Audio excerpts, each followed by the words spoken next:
Bonjour, je suis aujourd'hui donc avec André Archambault, auteur et commentateur politique qui vit en Amérique du Nord, pour le premier épisode de notre nouvelle émission de Café Noir pour un autre regard sur le monde, Chronique de l'Empire. Donc, nous vous donnons donc rendez-vous 2 fois par mois, tous les jeudis, pour cette nouvelle émission. Le premier épisode de Chronique de l'Empire s'intitule USA 2024, Pearl Harbor ou Golfe du Tonkin. Alors André, je te pose la première question. Nous poursuivons aujourd'hui notre réflexion sur l'Empire américain. Son équipe dirigeante, l'oligarchie néocon, semble avoir perdu des points depuis l'éruption du populisme. Alors comment l'État profond pourrait-il s'y prendre pour assurer son emprise sur le monde en 2024? Merci beaucoup, Gilbert. Eh bien, écoute, dans ce scénario donc, que tu suggères, qui est celui de la prise de contrôle de l'État américain et accessoirement des dépendances de l'Empire en 2024, je crois qu'il faut rappeler que l'année 2024 est une année très importante, puisque c'est une année électorale dans beaucoup de pays du monde. En réalité, indépendamment de l'élection américaine, il y a 12 présidentielles en Afrique.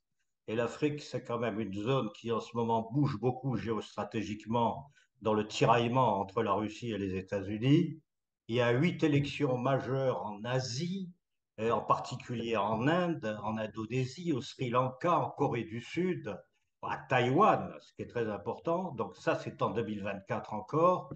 En Europe, il y a plus de 25 élections, dont certaines très importantes dans 18 pays, toujours en 2024, et en particulier les présidentielles en Russie. C'est aussi une date importante, comme aux États-Unis, il y a le parallèle Russie.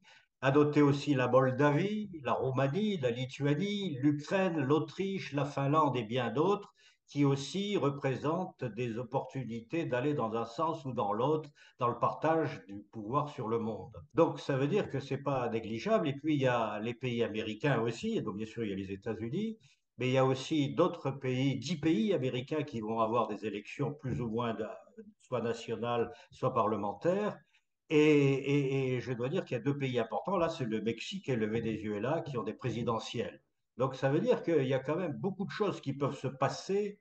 Le score des équipes à la fin de l'année va permettre de déterminer un petit peu quelle est la grande tendance. Alors, il est donc évident que dans ce contexte où il y a véritablement des enjeux d'influence sur une grande partie de la carte du monde, j'oubliais l'Australie aussi par ailleurs, il y a effectivement donc, comment dirais-je, une possibilité pour les néoconservateurs et pour l'État profond de reprendre la main, surtout dans un contexte que nous observons aujourd'hui, qui est celui où la guerre s'intensifie et escalade, monte d'escalade en escalade entre les États-Unis et la Russie, en tout cas pas officiellement, mais sur le territoire ukrainien. Donc ça fait beaucoup. Et surtout, cela pourrait être explosif. Mais finalement, tout ça illustre bien l'idée que l'élection américaine en soi n'a qu'une importance relative face au reste du monde. Après tout, les BRICS a dépassé en termes économiques réels la communauté du G7. Et tu as bien raison de dire ça parce que c'est explosif effectivement parce que lorsqu'un empire est en position déclinante et où qu'une armée recule ou part en retraite, il y a toujours des arrière-gardes qui peuvent être extrêmement vicieuses et virulentes et violentes. Alors, en fait, on sait bien que l'oligarchie néoconservatrice se trouve confrontée à un environnement mondial de moins en moins vassalisé.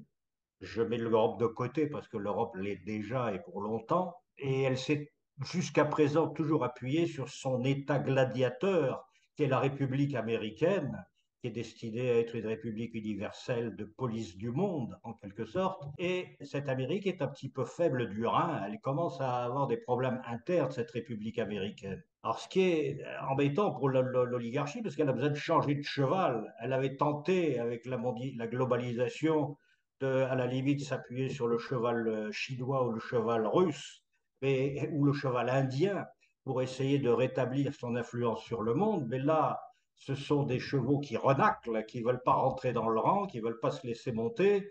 Et en même temps, les États-Unis, la République américaine telle qu'elle est, dirigée par les démocrates, et essentiellement depuis maintenant quelques années, ne tient pas le coup par rapport à l'objectif de l'État profond.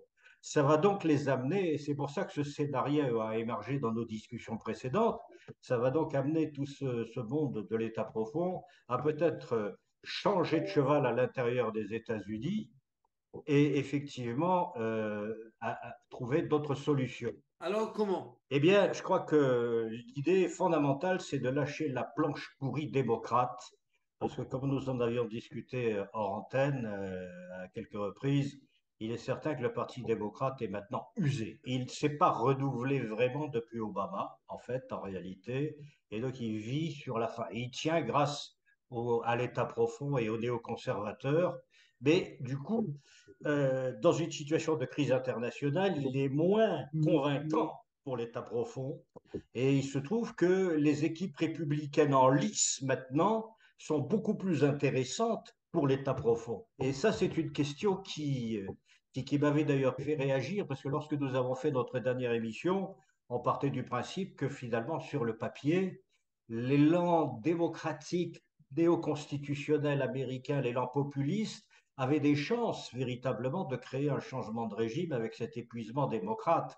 Mais c'était sans compter sur le contexte international qui, lui, peut remettre les néoconservateurs en selle. Et c'est pour ça qu'il y a tant de candidats néoconservateurs parmi les républicains aujourd'hui. On a de quoi faire un cabinet ministériel d'union nationale dans une période en guerre, une période de guerre.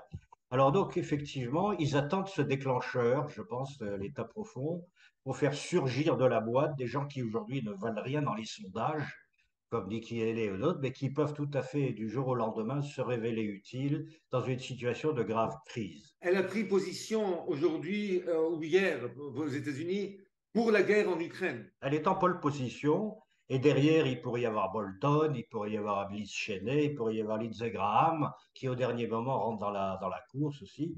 Mais donc, effectivement, il y a un déclencheur qui a besoin d'arriver, qui a besoin de se produire, et Et donc, le déclencheur, ce serait la guerre ouverte avec la Russie. Donc, je pense aux vedettes du golfe du Tonkin qui déclenchèrent la guerre du Vietnam du Nord, ou bien en poussant les Russes à la faute, par exemple, vers un nouveau Pearl Harbor. je crains bien que ce soit le cas parce que si véritablement le peuple américain ne veut pas la guerre, si les peuples européens ne veulent pas la guerre, comment faire pour arriver à créer des gouvernements de guerre, si ce n'est à provoquer des déclencheurs? Tu as cité le précédent du Tonkin, qui est un précédent. Il suffirait qu'un bateau américain dans la mer Noire soit torpillé par une mine russe ou un missile russe, et ça déclencherait à ce moment-là un casus belli. Ça, c'est quelque chose qui est quand même. Il suffirait que même il y ait un attentat officiellement téléguidé, ou tout plus exactement considéré comme téléguidé par les Russes, à la limite sur un territoire américain quelque part sur la planète, pour effectivement faire basculer les choses.